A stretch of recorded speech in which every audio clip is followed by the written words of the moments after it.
Osim snega, decu iz opštine Štrpce jutro su obradovali i pokloni koje je obezbedila humanitarna organizacija Svi za Kosmet iz Beograda. Najpre su slatki paketići podeljeni mališanima vrtića Šars Kolane u Štrpcu, koji su u znak zahvalnosti otpevali novogodišnju pesmicu.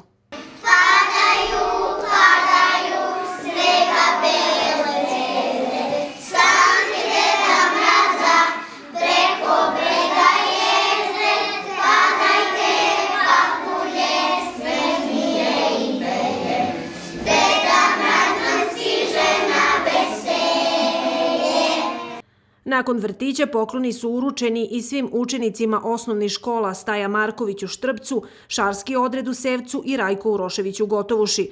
Ukupno je podeljeno preko 850 poklona. Mnogo mi je drago što sam dobio paketiće. Jako sam srećna što sam dobila paketiće i hvala vam što ste nam podelili paketiće. Mnogo sam srećan, voleo bi da dobijemo svi po neke igračke i neke bombone, lizalice to. Mnogo smo srećni, zadovoljni, mnogo poklona smo dobili. Ja sam mnogo srećna što sam dobila poklonić. Dobro, jel ti sviđa poklon? Da. Danas je posebno divan dan za našu decu jer su dobili paketiće, tako da smo jako srećni, je li tako, deco? Da. I zahvaljujemo se, naravno, i što misli država Srbija na nas i eto što su ovako lepim gestom obradovali našu decu. Predstavnici humanitarne organizacije Svi za Kosmet na ovaj način čestitali su deci školsku slavu Svetog Savu koji se sutra obeležava. Pozdravi, reči podrške i solidarnosti su ono što su deci sa Kosova i Metohije putem poklona uputili humani ljudi iz celog sveta koji su učestvovali u ovoj akciji. Radi se o našoj tradicionalnoj akciji pod nazivom Paketići za decu Kosova i Metohije, koju već 6 godina pravimo i organizujemo tu podelu.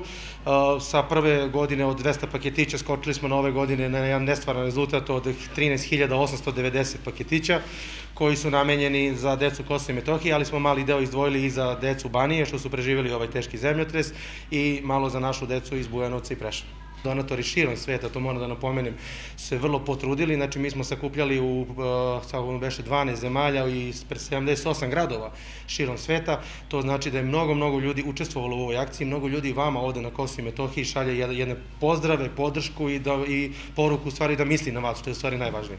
Prethodnog dana smo bili u Osojanama, gde su dobili deca iz Osojana i okolnih sela. Bili smo u Vidanju i tih par sela gde imamo naše povratnike tamo na Metohiji. Išli smo u Banje, Crkolez i Suvo Grlo, tamo smo izdelili, znači a prethodno smo onda delili opet po Metohiji, znači pre 2 dana Orahovac, Hoča, Goraždevac, pa pre toga smo opet bili u Pomoravlju i bili smo na bukvalno, znači tih 8-9 dana, znači pokrili smo 70% Kosova i Metohije, u planu je da kažem da završimo akciju krajem ove nedelje, kao što rekao, još 5-6 dana, a to bi značilo da sa ovolikim brojem paketića bi trebalo da svako dete dobije na Kosovu i Metohiji paketić. Članovi humanitarne organizacije Svi za Kosmet nastavljaju sa humanitarnim radom i u narednom periodu. Već u februaru u planu im je organizovanje akcije prikupljanja novčanih sredstava za obnovu crkve Svetog Nikole u Prizrenu.